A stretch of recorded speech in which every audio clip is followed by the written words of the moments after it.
Royal Caribbean's Allure of the Seas is an Oasis Class ship, so you know there are plenty of things to do. But what is there to do for kids? It's coming up right now on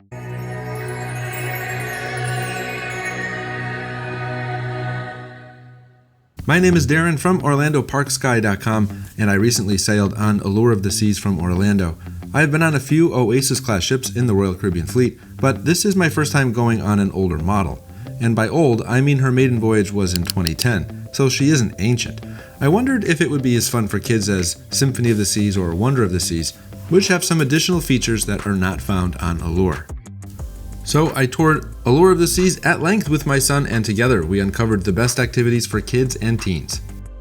The ship provides dedicated spaces for teens, such as the living room, where they can hang out, play games, and participate in organized events. It's a place where teens can escape the adults for a while and have fun with their peers while being casually supervised by the youth counselors.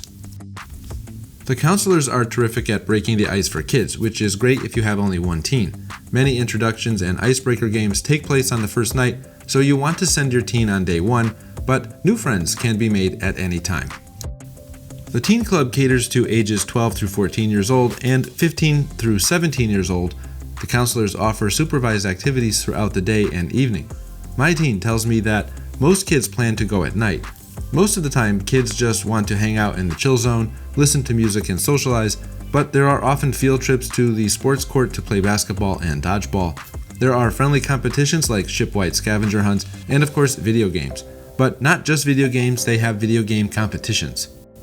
My teen loved the lounge on Allure. He has experience with other Royal Caribbean ships and mentioned that it is just as good as any other ship, even the newer ones. See, on Royal Caribbean, it's not so much about the actual space, it's about the counselors and the activities they plan, similar to camp. Parents are allowed to tour the living room on day one during open house. So after you get on board and have lunch, I recommend that you attend the open houses. You'll be able to register your teen there as well. You'll find the teen lounge on deck 15 aft, not far from the sports court. Teens are allowed to come and go as they please without having to be signed in or out. I think it would be better to select a stateroom in the aft section of the ship so you're closer to the lounge. Royal Caribbean's award-winning kids program, Adventure Ocean, offers activities for infants, kids, and tweens. This expansive space is divided into age-appropriate zones, each offering a variety of activities, games, and entertainment. Adventure Ocean is located on deck 14 aft. Royal Babies and Tots is for those ages 6 months through 3 years of age. This area provides a safe, stimulating environment for the youngest cruisers with toys, activities, and naptime routines. You may even get to have your own naptime routine. How nice would that be? Now, Royal Babies and Tots is one of the few things that is not included in your cruise fare. There's a small hourly rate that can vary by date and by itinerary, but figure around $6 per hour from 9 a.m. to 6 p.m. and around $8 per hour from 6 p.m. to midnight. For children ages 3 to 5, the Aquanauts Club is available at no extra charge. It focuses on fun and learning like finger painting. There's Camp Aquanaut, building block games, and musical activities. There are also themed events like Space Night and talent shows. A lot of people ask me about the potty training situation. Kids going to Aquanauts must be potty trained. No pull-ups, etc. are allowed. And I'm told by other cruisers that they are very strict about this. For grade school kids ages 6 through 8, Explorers Club has interactive activities planned that might include parade night, pajama night, a talent show, and crazy science experiments and crafts. And for kids ages 9 through 11, the Voyagers Club focuses on activities like scavenger hunts, sports tournaments, Gaga Ball, Crazy Tag, and more. Adventure Ocean is generally open from 9 a.m. to 10 p.m. on both sea and port days, but this schedule can change according to your specific cruise. There may be times during the day when it's closed for a bit. You can find the operating hours posted in Adventure Ocean starting on day 1. Lunch and dinner can vary for kids in the 3 to 11 age range. Meals depend on your Allure's itinerary, the number of kids in the club, and if it's a sea day or port day. Lunch might only be available on port days. Dinner varies. Sometimes they order in and other times they take the kids to Windjammers on port days. But you can get current information on your exact cruise by asking your travel agent in advance or by asking the crew on day 1 during the open house.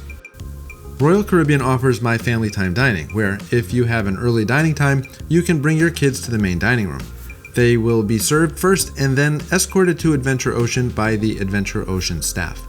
Late Night Party Zone is available for children ages 3 to 11 from 10 p.m. to 2 a.m. in the Adventure Ocean Center. There is an hourly cost for this service starting around $7 per hour per child. Whenever I go on a cruise ship, I like to visit the kids clubs on day one during the open house, so I can meet the counselors, register my child, and have a look around. It just puts me at ease to know who my kid will be with and what he will be doing there. I find the staff at Royal Caribbean to be top-notch, very professional, and excellent with kids. One of the things I noticed right away is that Adventure Ocean looks to be a little basic. Disney Cruise Line, on the other hand, has over-the-top themed areas for kids. I mean, they are so well done that even as an adult, I want to hang out in them. It's no surprise that Disney is very good at what they do, but I think Allure of the Seas needs to up its game just a little bit here. To Allure's credit though, what it lacks in themed areas for kids is made up by having an excellent crew who are great with kids. I think of it like camp. It's not the camp that's great, it's what they do there and the friends that they make. Other parents I spoke to were also very happy with the kids clubs. As an Oasis Class ship, Allure of the Seas has several pools, each catering to different preferences and age groups. But one of the biggest complaints I hear about is that she doesn't have any water slides. How is that possible that an Oasis Class ship was built without a water park? Allure was supposed to get a refurbishment in 2020 that would have fixed this, but that was canceled for obvious reasons. The good news is that Allure of the Seas is going into dry dock in 2025, and I'm willing to bet that she will be outfitted with a water park. So there are no water slides, but the pools are located on deck 15. It's where you'll find the main pool, the beach pool, and the kid favorite sports pool. Young kids can also have fun in H2O Zone, which is near the main pools. Allure is missing a kids' playground. We started seeing playgrounds with Wonder of the Seas and Utopia of the Seas, but truth be told, the playscapes are super hot during the day and practically useless. When I was in Wonder of the Seas, the slide was baking in the sun and so hot we couldn't even go near it. So I don't know that you're missing out with Allure not having a playground. Someday Royal Caribbean will figure out how to provide shade or do what Disney did on the Wish and just move everything indoors. As with many Royal Caribbean ships, Allure has terrific miniature golf, nicer than many of the other ships in the Royal Caribbean fleet. I always recommend playing at night when it's cooler, otherwise it can get pretty hot out there. The Boardwalk neighborhood on deck 6 aft is a family zone with things specifically for families to do together. Kids of all ages love the carousel, and I think it adds a nice ambiance to this part of the ship. You'll also find the rock climbing walls here. You do not need to make a reservation, and it is included with your cruise fare. However, I recommend arriving about 15 to 20 minutes early, as there will be a long line. You will also need to fill out a waiver and bring socks because you'll need to borrow special climbing shoes. Kids need to be at least age 6 to climb. Check the cruise planner 4 times once on board. Also on the Boardwalk, you'll find the AquaTheater, home to a very entertaining show, similar to a Cirque du Soleil style show. Most kids will enjoy the lively music and watching the performers do amazing things. You should make a reservation for this show prior to your cruise, but if you see that it's sold out, you can see if there's availability at the box office. Do this as soon as you get on board. The Flow Rider Surf Simulator on deck 16 is one of the most popular activities for kids. I can tell because of the long line that develops for it. Royal Caribbean offers surf lessons. Check the cruise planner for times. There are also surf competitions for experienced surfers. Kids can also try bodyboarding, which is a little easier to master. Because of those long lines, I recommend arriving at least 15 minutes before the posted time in the cruise planner. You should also sign a waiver ahead of time to get that out of the way. Going down to deck 15, the sports court is home to a multi-purpose court. It's mostly set up for basketball, but also for dodgeball, tennis, pickleball, and soccer. Sometimes the Adventure Ocean will schedule events here too. It doesn't have any shade, so when you're in port, not moving, it feels pretty hot. There are also 3 video arcades on Allure.